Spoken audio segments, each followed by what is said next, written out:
अगर आप जर्मनी में नर्स बनने का सपना देख रहे हो तो एक सवाल आपके दिमाग में जरूर आएगा कि जर्मनी में एक्चुअल नर्स की सैलरी कितनी होती है। इंटरनेट खोलो, यूट्यूब देखो या किसी एजेंसी से बात करो, हर जगह एक ही नंबर सुनने को मिलता है, 3500 यूरोज पर मंथ। और बस यही नंबर देखकर बहुत लोग सोच लेते हैं कि लगभग 3.9 लाख रुपीस पर मंथ तो लाइफ सेट हो गई। लेकिन रियलिटी इतनी भी सिंपल नहीं है, क्योंकि जो 3500 यूरोज आप सुनते हो वो ग्रॉस सैलरी होती है, और ग्रॉस सैलरी का मतलब होता है टैक्सेस और बाकी डिडक्शन लगने के पहले का अमाउंट। असली बात तो तब शुरू होती है जब सैलरी आपके अकाउंट में आती है।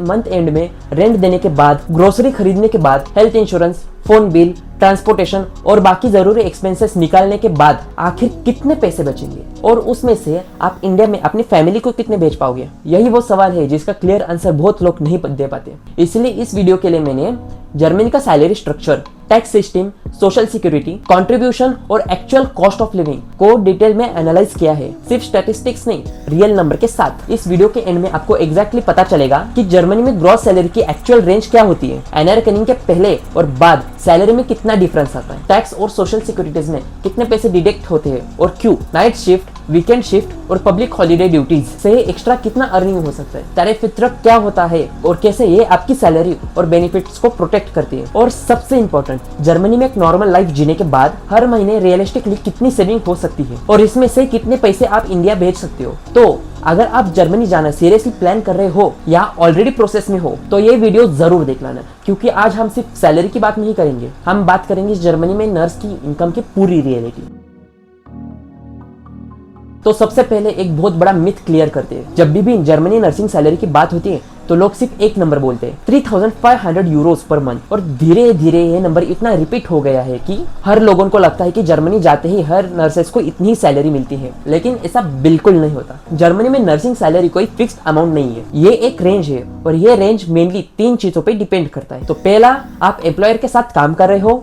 दूसरा, आप जर्मनी के किस स्टेट में काम करते हो, आपकी अनअर्निंग कंप्लीट हुई है या नहीं, अनअर्निंग आपके सैलरी को कैसे अफेक्ट करता है, ये हम अगले टॉपिक में देखेंगे। अब बात करते हैं एम्प्लॉयर्स की। अगर आपको जर्मनी में किसी गवर्नमेंट या पब्लिक हॉस्पिटल में जॉब मिलता है जो टीवीओडी सैलरी एग्रीमेंट फॉलो करता है और आप एक फुल्ली रिकॉग्नाइज्ड नर्स के रूप में काम कर रहे हो, तो entry level gross salary generally 3300 euros to 3600 euros के बीच होती है। तो इसको इंडियन करेंसी में देखा जाए तो 3.5 लाख से 4 लाख पर मंथ के आसपास। अगर आप चर्च रन हॉस्पिटल हो जैसे कैरिटास और डाइकोने तो सैलरी यूजुअली इसी रेंज में होती है, और कई और केसेस में थोड़ी बेटर भी हो सकती है। लेकिन पिक्चर का दूसरा साइड भी है। अगर आप किसी प्राइवेट हॉस्पिटल में प्राइवेट एम्प्लॉयर के साथ काम करते हो जो किसी टैरिफ को फॉलो नहीं करता, तो वही क्वालिफिकेशन होने के बाद भी सैलरी 2600 यूरोज टू 3000 यूरोज तक होती है, यानी रफली 2.9 लाख से 3.3 लाख पर मंथ। तो सोचिए, क्वालिफिकेशन भी सेम, काम ऑलमोस्ट सेम, लेकिन सिर्फ एम्प्लॉयर चेंज होने की वजह से हर महीने काफी बड़ा डिफरेंस आ सकता है। और सिर्फ एम्प्लॉयर ही नहीं, जर्मनी का स्टेट भी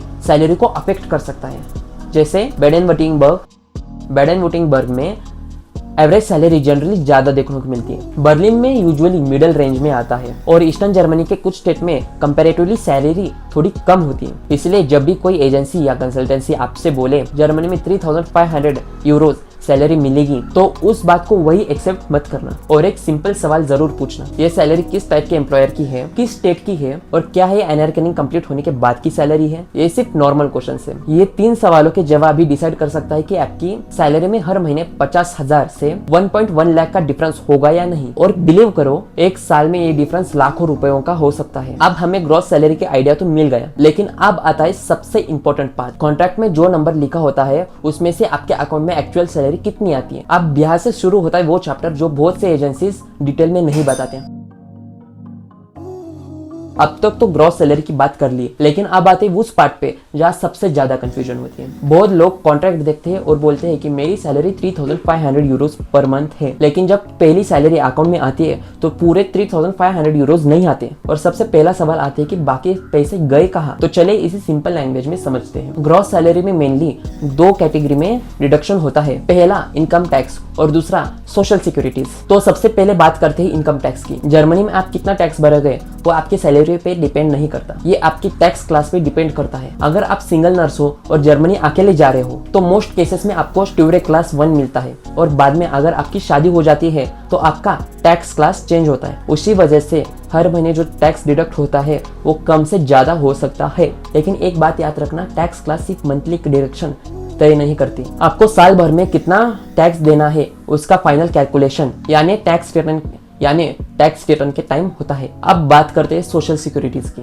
जर्मनी में आपकी सैलरी 4 मैंडेटरी इंश्योरेंस में डिडक्ट होती है, और इनमें से हर एक इंश्योरेंस का एक स्पेसिफिक पर्पस होता है। पेंशन इंश्योरेंस, इसमें आपकी सैलरी का लगभग 9.3% कंट्रीब्यूट होता है, यानी ये कंट्रीब्यूशन फ्यूचर में आपके रिटायरमेंट पेंशन का बेस बन जाता है। दूसरी है हेल्थ इंश्योरेंस, इसके लिए रफली 8.5 से 9% डिडक्ट होता है। इसका सबसे बड़ा बेनिफिट ये है कि जर्मनी में डॉक्टर, हॉस्पिटल और ट्रीटमेंट का बड़ा अमाउंट आपको डायरेक्टली अपने पॉकेट से नहीं भरनी पड़ती। अब तीसरा इंश्योरेंस है लॉन्ग टर्म केयर इंश्योरेंस, इसमें लगभग 2 से 2.3% कंट्रीब्यूट होता है। अगर फ्यूचर में किसी वजह से लॉन्ग टर्म केयर इंश्योरेंस की जरूरत पड़ती है तो ये सिस्टम उसमें सपोर्ट करता है। और चौथा अनएम्प्लॉयमेंट इंश्योरेंस, इसके लिए अराउंड 1.3% डिडक्ट होते हैं। अगर कभी आपकी जॉब चली गई और आप एलिजिबल होते हो तो ये इंश्योरेंस टेम्परेरी इनकम सपोर्ट करता है। तो आप इन सबको साथ देखें तो एक सिंगल नर्स जिनके बच्चे नहीं है उनके लिए सोशल सिक्योरिटी कंट्रीब्यूशन मिलाकर 20 से 21% डिडक्ट होता है। उसके अलावा income tax generally salary level के हिसाब से 7 से 12%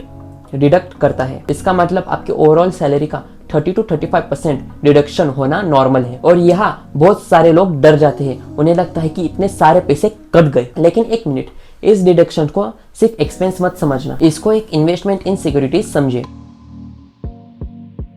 अब तक हमने सिर्फ बेसिक सैलरी की बात की, लेकिन जर्मनी में नर्सेस की इनकम सिर्फ बेसिक सैलरी तक डिपेंडेंट नहीं होती है, और यही एक एडवांटेज है जिसके बारे में बहुत कम लोग डिटेल में बात करते हैं। क्योंकि नर्सिंग के एक शिफ्ट बेस्ड प्रोफेशन में मतलब आप कभी नाइट शिफ्ट करोगे या संडे में ड्यूटी होगी, कभी पब्लिक हॉलिडे में काम भी करना पड़ेगा, और जर्मनी में इस एक्स्ट्रा एफर्ट का एक्स्ट्रा पेमेंट भी मिलता है। और सबसे अच्छी बात, इसमें से कई अलाउंस सर्टेन लीगल लिमिट तक टैक्स और सोशल सिक्योरिटी से एक्सटेंड होती है। मतलब जो एक्स्ट्रा पैसा मिलता है उसका सबसे बड़ा हिस्सा सीधे आपके अकाउंट में आता है। आप देखते हैं कि शिफ्ट के लिए कितना एक्स्ट्रा मिल सकता है। अगर आप नाइट शिफ्ट करते हो यानी रफली रात के 8 बजे से सुबह 6 बजे के बीच, तो आपको अराउंड 20% एक्स्ट्रा अलाउंस मिल सकता है। अगर संडे को ड्यूटी होती है तो जनरली 25% एक्स्ट्रा, और अगर पब्लिक हॉलीडेज में काम करना पड़ जाए तो अलाउंस और भी ज्यादा हो सकता है, और उसके बदले आपको एक कॉम्पेंसेटरी लीव मिल जाती है, तो अराउंड 35% एक्स्ट्रा। और अगर लीव नहीं मिलती तो कुछ सिचुएशन में ये अलाउंस 135% तक भी जा सकती है। सैटरडे को भी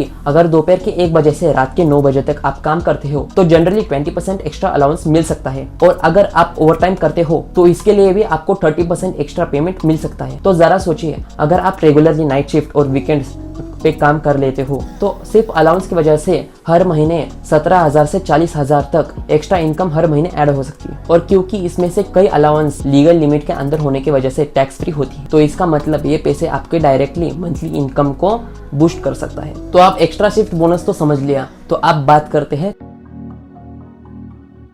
तो मैं आपको अभी एक ऐसे वर्ड के बारे में बताने वाला हूँ जो शायद जर्मनी जाने से पहले आपने कभी सीरियसली सुना नहीं होगा, तारीफ फॉरतेग। और बिलीव कीजिए, ये सिर्फ एक वर्ड नहीं है, ये डिसाइड करता है कि आपको हर महीने फेयर सैलरी मिलेगी या नहीं। एक सिंपल लैंग्वेज में समझते हैं कि ये एक कलेक्टिव वेज एग्रीमेंट होता है। एम्प्लॉयर्स और एम्प्लॉय की यूनियन पहले से ही मिलकर डिसाइड करती है कि किस पोजीशन के लिए कितनी सैलरी होगी। यानी सैलरी किसी मैनेजर के मूड पे डिपेंड नहीं करती, रूल्स पे डिपेंड करती है। जर्मनी की ज्यादातर पब्लिक ट्रांसपोर्ट टीबीओडी फॉलो करते हैं। कॉन्ट्रैक्ट साइन करने से पहले सिर्फ सैलरी फिगर मत देखो, एक सिंपल सवाल पूछो, क्या आप तारीख व तर्क फॉलो करते हैं? बिलीव करो, ये एक क्वेश्चन पूछने में सिर्फ 1 मिनट लगेगी, लेकिन ये 1 मिनट आपको फ्यूचर में लाखों रुपयों का फाइनेंशियल सरप्राइज से बचा सकता है। अब तक हमने सैलरी का पूरा स्ट्रक्चर समझ लिया, ग्रॉस सैलरी और टैक्स डिडक्शन, एनर्कनी, शिफ्ट अलाउंस और तारीख पर तय। लेकिन सैलरी तब मीनिंगफुल होती है जब हमें पता चले कि उसमें से कितना खर्च होने वाला है। तो चलो आप देखते हैं कि जर्मनी में एक्चुअल मंथली लिविंग कॉस्ट कितना होता है, महीने के एंड में रियलिस्टिकली कितनी सेविंग बच सकती है। अभी हमने सैलरी समझी, लेकिन सैलरी का असली मतलब तभी समझ में आता है जब हमें पता हो कि हर महीना खर्चा कितना होगा। और यहीं पर कई लोग एक और गलती कर देते हैं, वो जर्मनी का बजट सिर्फ म्यूचिन या बर्लिन देखकर एस्टिमेट कर लेते हैं, लेकिन रियलिटी थोड़ी अलग है। ज्यादातर इंडियन नर्सेस की प्लेसमेंट इन बड़े एक्सपेंसिव सिटीज में नहीं होती। उनकी जॉब अक्सर छोटी या मिड साइज जर्मन टाउन्स में होती है, जहां हॉस्पिटल को नर्सेस की सबसे ज्यादा जरूरत होती है और नेचुरली इन सिटीज में रहने का खर्चा काफी मैनेजेबल होता है। तो चलिए आप देखते हैं कि एक महीने का रियलिस्टिकली मंथली बजट कितना हो सकता है। तो सबसे बड़ा एक्सपेंस होता है रेंट। अगर आप एक शेयर्ड फ्लैट या जर्मनी में जिसे WG कहते हैं उसमें एक रूम रेंट पे लेते हैं तो उसका rent generally 44,000 to 61,000 per month के बीच हो सकता है। और कुछ प्लेसेस पर यूटिलिटीज रेंट में इंक्लूड होते हैं। अगर इंक्लूड ना हो तो इलेक्ट्रिसिटी, हीटिंग और बाकी यूटिलिटी के लिए 11,000 से 17,000 एक्स्ट्रा मानकर चलना चाहिए। अब बात करते हैं ग्रोसरीज की। अगर आप अल्दी, यल्दी या रेवे जैसे सुपरमार्केट से रेगुलर शॉपिंग करते हैं तो ग्रोसरीज का मंथली एक्सपेंस 22,000 से 33,000 तक हो सकता है। ट्रांसपोर्टेशन की बात करें तो जर्मनी में एक नेशनल पब्लिक ट्रांसपोर्ट पास अवेलेबल है जो लोकल ट्रेन, बसेस और पब्लिक ट्रांसपोर्टेशन के लिए काफी कन्वीनियंट ऑप्शन है। उसकी कॉस्ट अप्रोक्सीमेटली 7,000 पर मंथ के आसपास होती है। फोन और इंटरनेट प्लान है जनरली 2,000 से 3,000 के बीच मैनेजेबल हो सकता है। और मेरी एक पर्सनल रिकमेंडेशन होगी, हर महीने कम से कम 11,000 का बफर जरूर रखिए। कभी कोई अनएक्सपेक्टेड एक्सपेंस आ जाए या कुछ एक्स्ट्रा खरीदना पड़ जाए तो आपका मंथली बजट डिस्टर्ब ना हो। अगर ये सब एक्सपेंस को एक साथ ऐड करें तो एक मॉडेस्ट लाइफस्टाइल के लिए छोटा या मिड साइज जर्मन टाउन में मंथली कॉस्ट 1 लाख से 1.2 लाख तक बैठ जाता है। अब हमने जर्मनी का मंथली एक्सपेंस तो कैलकुलेट कर लिया और कितने पैसे बच सकते हैं उसका भी आइडिया आपको रफली आ गया होगा। तो इसी वीडियो में हमने 4 से 5 टॉपिक कवर कर ली है, जैसे आपका ग्रॉस इनकम और इन हैंड में काफी फर्क आता है। आपकी इनकम में से पैसे कहाँ डिडक्ट होते हैं, जैसे कि इनकम टैक्स और सिक्योरिटी डिपॉजिट, और जर्मनी में एक्स्ट्रा वर्क टाइम और नाइट शिफ्ट का अलाउंस कितना मिलता है। जर्मनी के सैलरी का सबसे इंपॉर्टेंट हिस्सा टैरिफ वर्तेक के बारे में समझा। तो ये वीडियो इन्हीं टॉपिक के बारे में थी। तो ऐसे ही कॉमन नॉलेज और जनरल फैक्ट्स और रियल लाइफ एग्जाम्पल के लिए टेल्डो को फॉलो करो। अगर आपको ये वीडियो से जरा भी वैल्यू मिली तो इस वीडियो को लाइक करो, सब्सक्राइब करो और बेल नोटिफिकेशंस ऑन करो ताकि आप अगला वीडियो मिस ना कर सको। तो वीडियो के आखिर तक बने रहने के लिए शुक्रिया। तो चलिए मिलते हैं नेक्स्ट वीडियो में।